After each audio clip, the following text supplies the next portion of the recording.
একটু ঠান্ডা মাথায় বাসায় গিয়ে চিন্তা করেন। আজকে আদনান ভাই ওয়াজ করে গেছে, আমি একটু চিন্তা করি, আপনার আমার হায়াত সর্বোচ্চ হয়তো 60-70 বছর,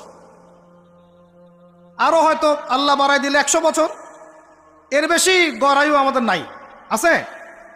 এখন আপনার বয়স কত? কারো 20, 25, 30, 40, 50, ঠিক না ঠিক? এখন আপনি বাসায় গিয়ে চিন্তা করে দেখেন, যদি আমাদের হায়াত হয় 60 বছর, আল্লাহ আমাদেরকে যেন দীর্ঘ নেক হায়াত দারাজ করে না, আমিন। আমাদের ভাইদেরকে, বোনদেরকে, ওলামায়ে কেরামকে, আমাদের নেতাদেরকে, সবাইকে আল্লাহ পাক দীর্ঘ নেক হায়াত দারাজ করেন। এখন কথা হচ্ছে, যদি ধরে নেই যে আমাদের হায়াত 60 বছর, আপনার আমার বয়স থেকে কিন্তু 30, 40, 50 বছর অলরেডি চলে গেছে। এখন চিন্তা করবেন যে এই সময় যেটা চলে গেল, এই সময়ের মধ্যে আমি কতটুকু নামাজ পড়েছি, কতটুকু রোজা রেখেছি, যাকাত দিয়েছি কতটুকু, হজ ফরজ হয়েছে করেছি কিনা, দিনের পথে আমার অবদান কি, দিনের পথে আমার অবদান কি, আল্লাহর দিনকে যে আল্লাহ সাহায্য করতে বললেন আমি কি করেছি, এই 60-70 বছরে কত পাপ করেছি হিসাব নাই। এই পাপগুলো লিস্ট করেন, দেখেন চোখ দিয়ে পানি ঝরতে থাকবে। আমার কথায় নারাজ হচ্ছেন? এই পাপগুলো লিস্ট করেন, চোখ দিয়ে পানি ঝরবে, আল্লাহ আমাদেরকে মাফ করে দেন। সবাই বলি আমিন। কত কবিরা গুনাহ হয়েছে, কত সগীরা। তবে সন্তুষ্টির কথা এটাই, যদি এটা উপলব্ধি হয় যে না ভুল হয়ে গেছে, আপনি ওযু করে আসেন, 2 রাকাত নামাজ পড়েন, আল্লাহর কাছে ইস্তেগফার করেন, বলেন আস্তাগফিরুল্লাহ আল্লাযী লা ইলাহা ইল্লা হুয়াল হাইয়ুল কাইয়্যুম ওয়া আতুবু ইলাইহি। আল্লাহ পাক এক মুহূর্তে আপনার সব পাপ তো মাফ করে দিবেনই, সব গুনাহকে নেকি দিয়ে পরিবর্তন করে দিবেন ইনশাআল্লাহ। সময়ের কসম বলতে আল্লাহ কি বুঝিয়েছেন ভাই আমার সাথে বলেন? সময়ের গুরুত্ব, সময়ের, আরো আসতে বলেন, সময়ের, ওয়াল আসরি মানে সময়ের কসম, মানে সময়ের গুরুত্ব। আমাদেরকে সময়কে গুরুত্ব প্রদান করতে হবে, আল্লাহ পাক তৌফিক দান করেন। আজকে বাসায় কি করব? হায়াতের হিসাব নিব, কি করেছি এত বছরে, আর কি কি পাপ করেছি, পাপগুলোর কথা মনে পড়লে তওবা করে ফিরে আসবো ইনশাআল্লাহ, আল্লাহ পাক তৌফিক দান করেন। আর এখন বাকি সময় যতটুকু হায়াত আমাদের বাকি আছে, আমাদের কি কর্তব্য বলেন ভাই? আমাদের কর্তব্য কি এতটুকুই, যেভাবে জীবনযাপন করছি এইটুকুই করব, না আমাদের আরো কোনো কর্তব্য আছে? কথা কি বোঝা যায় না যায় না? আমাদের কর্তব্য কি বলেন? 1 নাম্বার, আমরা নিজেরা আগে আল্লাহ পাকের কোরআন এবং নবীর সুন্নতের উপর আমল করব ইনশাআল্লাহ, রাজি আছি? 2, আমাদের পরিবারকে এর উপরে প্রতিষ্ঠা করব ইনশাআল্লাহ, রাজি আছি? 3, আমাদের সন্তানদেরকে কোরআন সুন্নাহ অনুযায়ী বড় করব ইনশাআল্লাহ, রাজি আছি? 4, আমাদের অর্থনীতি হবে হালাল কোরআন সুন্নাহ ভিত্তিক, রাজি আছি? 5, আমাদের শিক্ষা হবে কোরআন সুন্নাহ ভিত্তিক, রাজি আছেন? আমাদের সামাজিক যে সিস্টেম এটা হবে কোরআন সুন্নাহ ভিত্তিক, রাজি আছেন? এর উপরে আমি গেলাম না। সমাজ পরিবর্তন হলে উপরটা এমনি পরিবর্তন হয়ে যাবে ইনশাআল্লাহ, অটোমেটিক্যালি। ওয়াল আসরি, সময়ের কসম। আরেকটা বিষয়, সময়ের কসম বলতে আল্লাহ পাক এটাও বুঝিয়েছেন, একটু অতীতের দিকে তাকায় দেখেন। কোন দিকে? অতীতের দিকে, পাস্টের দিকে তাকান, অতীতের দিকে তাকান। যুগ যুগ ধরে একটা সুন্নতের দিকে আপনি তাকান, যে পৃথিবীর শুরু থেকে কিয়ামত পর্যন্ত আল্লাহ পাকের একটা সুন্নত আছে। আল্লাহর সুন্নত কি? আল্লাহর সুন্নত এটা, প্রত্যেক যুগে যুগে যে বা যারাই আল্লাহর বিধান মেনে চলেছে, আল্লাহ পাক তাদেরকে দুনিয়াতেও সমৃদ্ধি দিয়েছেন, পরকালে জান্নাত দিয়েছেন, সুবহানাল্লাহ। আর দুনিয়াতে প্রত্যেক যুগে যুগে যে বা যারাই আল্লাহর বিধান মানে নাই, রাসূলের বিধান মানে নাই, আল্লাহ দুনিয়াতে লাঞ্ছিত করেছেন, পরকালে জাহান্নাম দিয়েছেন, বলেন নাউজুবিল্লাহ। আমার কথা বুঝতে পারলেন ভাই?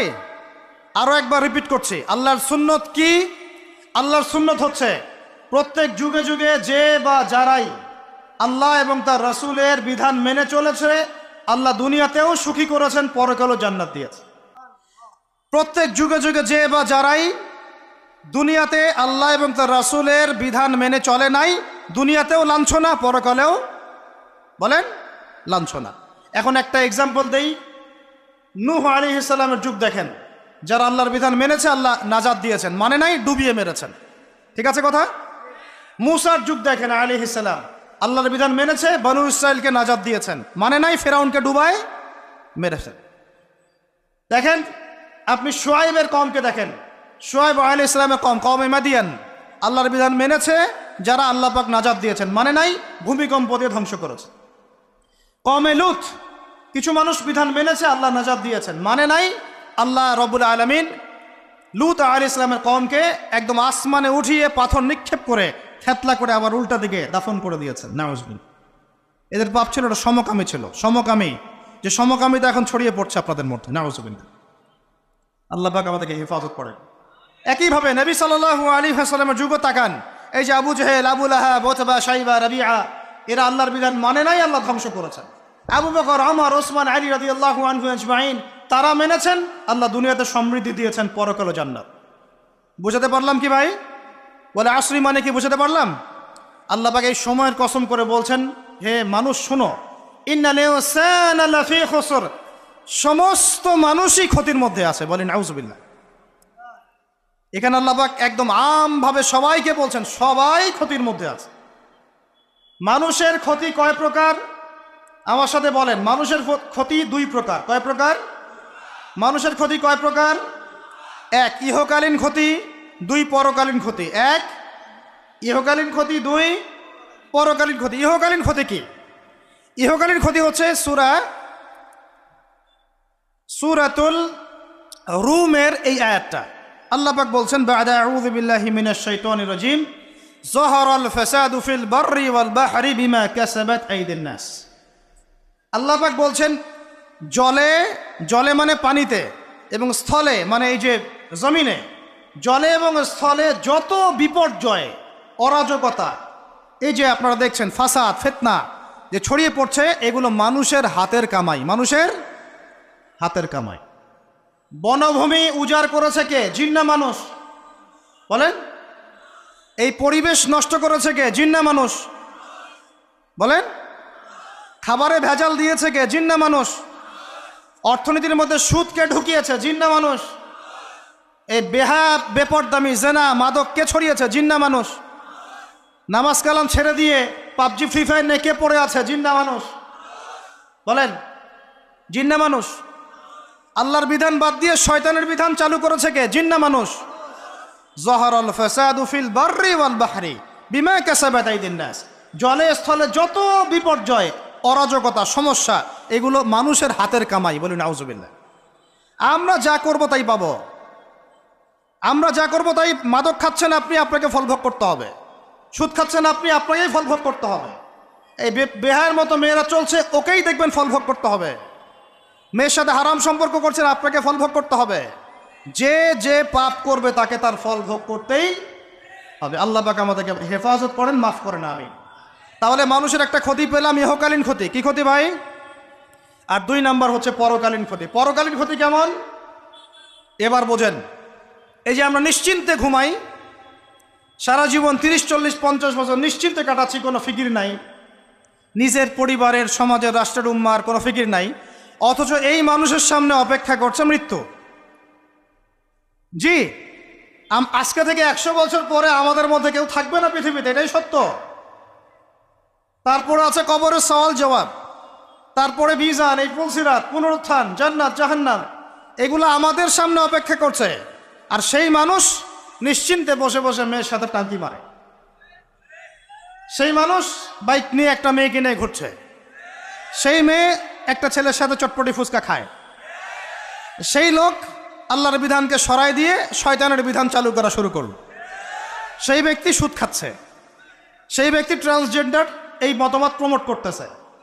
হ্যাঁ, সেই ব্যক্তি শিক্ষার মধ্যে ইসলাম বিদ্বেষী বিষয় ঢুকাই দিল। অথচ এই মানুষের সামনে পরকাল অপেক্ষা করছে। একদম টেনে হিস্ট্রি আল্লাহ পাক সামনে নিয়ে দাঁড় করাবেন, দাঁড় করে জিজ্ঞাসা করবেন। তাহলে আমরা কত অপদার্থ, কত বোকা, আমরা কি বুঝতে পারছি ভাই? একটু বুঝতে পারছেন কি? আল্লাহ পাক সূরা আহজাবে এটাও কিন্তু বলেছেন যে ইন্নাল ইনসানা যালুমান জাহুলা ওয়া লাকাদ আরাদনাল আমানাতা আলাস সামাওয়াতি ওয়াল আরদি ওয়াল জিবালা ফাআবাইনা আন ইয়াহমিলনাহা ওয়া আশফাকনা মিনহা ফাহামালাহাল ইনসান। সুবহানাল্লাহ। শুকরিয়া, আল্লাহ পাক মনে করায় দিয়েছেন। আরেকটা যদি না বলতে পারতাম মনের মধ্যে একটা অতৃপ্তি থেকে যাইতো। আল্লাহুম্মা লা ইলমা লানা ইল্লা মা আল্লামতানা ইন্নাকা আনতাল আলিমুল হাকিম। আলহামদুলিল্লাহ। আরেকটার অর্থ শুনেন। মানুষ যে জালেম, জাহেল, আমরা যে অপদার্থ, আল্লাহ পাক কি বলছেন শুনুন। আল্লাহ বলছেন ওয়ালাকাদ আরাদনাল আমানাতা আলাস সামাওয়াতি ওয়াল আরদি ওয়াল জিবাল। আমি ইসলামের এই আমানত, শরিয়াত, কোরআন হাদিসের এই যে আমানতটা, এটা আসমান সমূহকে দিতে চেয়েছিলাম, তোমরা কি নিবা? আমি জমিনকে দিতে চেয়েছিলাম, তোমরা নিবা? আমি পাহাড়কে দিতে চেয়েছিলাম, তো আমানত কি নিবা? ফাআবাইনা, তারা বলেছে না, নিতে পারো। ওয়াশফাকনা মিনহা, তারা অক্ষমতা প্রদর্শন করেছে। ফাহামালাহাল ইনসান, মানুষ সেই আমানতটা কাঁধের মধ্যে বহন করেছে। আমরা সেই আমানত কি করেছি ভাই? কাঁধে বহন করেছি। আল্লাহ পাক বলছেন ইন্নাল ইনসানা যালুমান জাহুলা, মানুষ কত জালেম, মানুষ কত জাহেল। আমাদের সামনে পরকালীন এই কঠিন জবাবদিহিতা অপেক্ষা করছে। এরপরে আমাদের জীবন যেমন পদ্ধতি দেখলে মনে হয় যে আমাদের মধ্যে আর গরু ছাগলের মধ্যে কোনো পার্থক্য নেই। ইন্নাল ইনসানা লাফি খুসর, বুঝতে পারলেন? আচ্ছা, আল্লাহ পাক এবার আমাদেরকে বলছেন আচ্ছা ঠিক আছে, 4টা গুণ অর্জন করো। কয়টা ভাই?